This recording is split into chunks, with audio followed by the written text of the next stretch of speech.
It's Tuesday, March 8th, 2016, and here are the stories we're covering this week. Six Flags guests will wear Samsung Gear VR on roller coasters for virtual reality experiences, and Google's expanding its right to be forgotten in Europe, but it just means that you'll now need a VPN to get access to unfiltered search results. And Samsung, again, is now shipping its 15 terabyte solid-state hard drives, and Microsoft SQL Server is coming to Linux. That's right. And them their pirates are getting more sophisticated. Arr. These stories are coming right up. Don't go anywhere. Hi, I'm Robbie Ferguson, and I love being a Vimeo Pro member. As a web broadcaster, I need an affordable video hosting platform that's as flexible as me.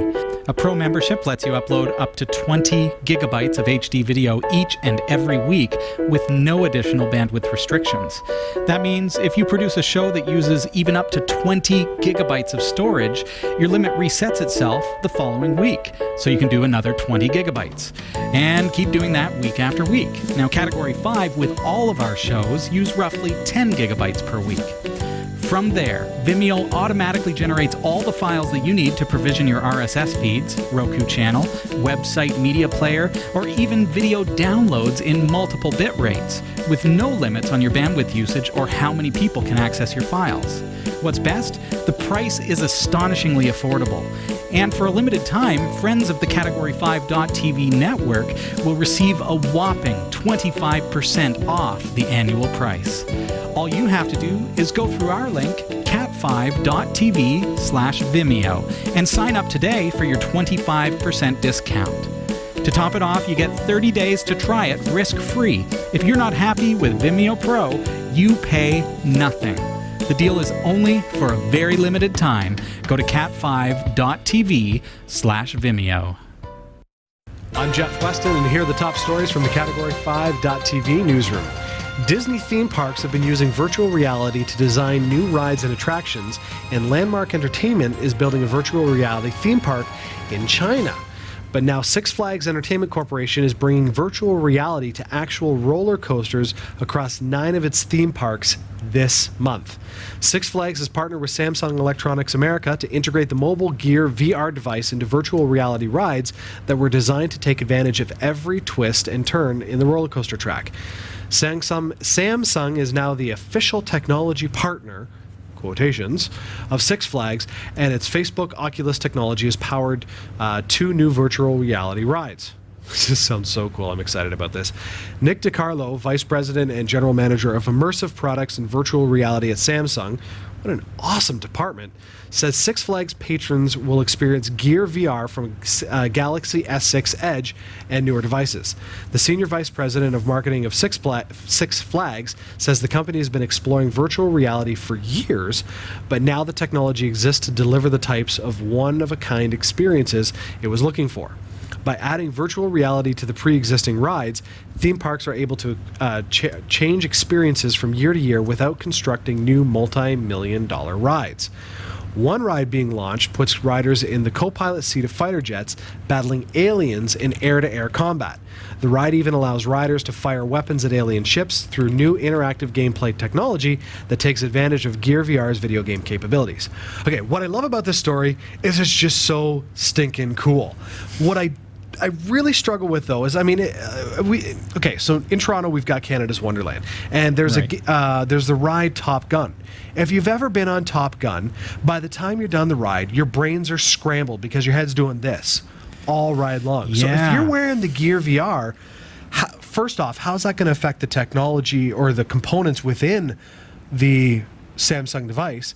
But second, if you're going all ride long, is that going to affect how the video plays? Are you going to have to hold the there's elements to it that I'm going, what happens if? And what if it falls off your head mid-ride? You don't know if you're going to be able to. They'll strap you in like crazy. Yeah.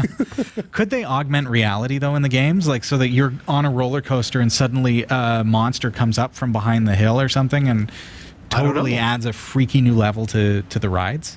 I don't know, but I'm excited about this to the point that could be neat. I want to go down to a Six Flags park to try it just to see. So I don't know. Story of my life. There's a just want to go to Six Flags. That's right. Just send me to Six Flags. All right. When Google was ordered to start censoring its search results for users within Europe back in 2014, it meant that anyone who requested delisted information from any of the search giant's European sites couldn't access it. There was, however, one giant hole in that system. Anyone visiting google.com got a full list of results regardless of where they were accessing the search engine from, essentially rendering the right to be forgotten ruling a bit pointless. So from this week, that's set to change as users within Europe to any of Google's search engines will now be subject to the same set of restricted results. In November last year, around 18 months after Google started enacting removal requests, it said that it had removed more than 440,000 links from its search results. Now, of course, users outside of Europe get the same unedited results, so I guess firing up a VPN and selecting an appropriate IP address is still an option if you want to see the full list of results. Now, for Google to stop this, it would need to put the right to be forgotten into effect for all of its sites and all users, which doesn't sound likely anytime soon. So whether or not European residents should need to use a VPN to access uncensored search results is a different question altogether. Sounds like a whole lot of legal stuff. I don't even want to touch it. I don't know, maybe it's a good thing, but I hope it doesn't come to Canada. I don't know. Do people... I don't know. I guess this is kind of a personal question. Do you want to be forgotten in your search results or not? I think it's like the whole legal semantics that, oh yeah, we'll comply, but only if you live here and are using an internet connection. It's really just, okay, well, we'll block it in this area. Yeah. And so then it starts to feel like, oh, well, you're not really blocking it at all anyways. What happens if somebody's traveling? Like, then they have access to stuff that they normally wouldn't. You travel to Florida from the UK, and so you can still get you can full still access. find the. So it's not it's not the right to be forgotten. It's the right to be restricted, removed from Google's results in Europe. Right. I wonder if to genuinely fix the issue, the root issue, if it would have to be an ISP issue, though. I don't know. Anyway. Could be done, yeah. Doesn't matter. We got more news on Samsung, and that's more important right about now. Yes. They have announced that it's now shipping its PM1633A solid-state drive. Now, that's a really boring, mundane name for a drive that's anything but. The PM1633A isn't just the biggest solid-state drive around, it's straight up the biggest drive around. Get this. It's 15.36 terabytes. Not gigabytes. Terabytes, a 13.36 terabyte solid state drive. That's massive. What are you going to do? What you going to do with that data? That's a whole lot of retro games right there. Let me just tell you. Oh my goodness, 15 terabytes. Terabytes, not gigs, terabytes. That's dangerous, Will Robinson. Anyway, so it's safe to say that the 15.36 terabytes, I'm going to enjoy saying that, it dwarfs any other solid-state drive and surpasses the capacity of even the very largest magnetic spinning disks. Now, remarkably, it packs all of this storage into a conventional 2.5-inch package. I've got to... Okay. The company explained... The company explained how this was... That's right. They explained how this was done in August last year. Now, while traditional integrated circuits, whether processors or flash memory or RAM or anything else, have a flat, essentially 2D structure, this drive uses Samsung's three-dimensional NAND technology, which vertically stacks 48 layers of NAND cells to greatly increase the storage density.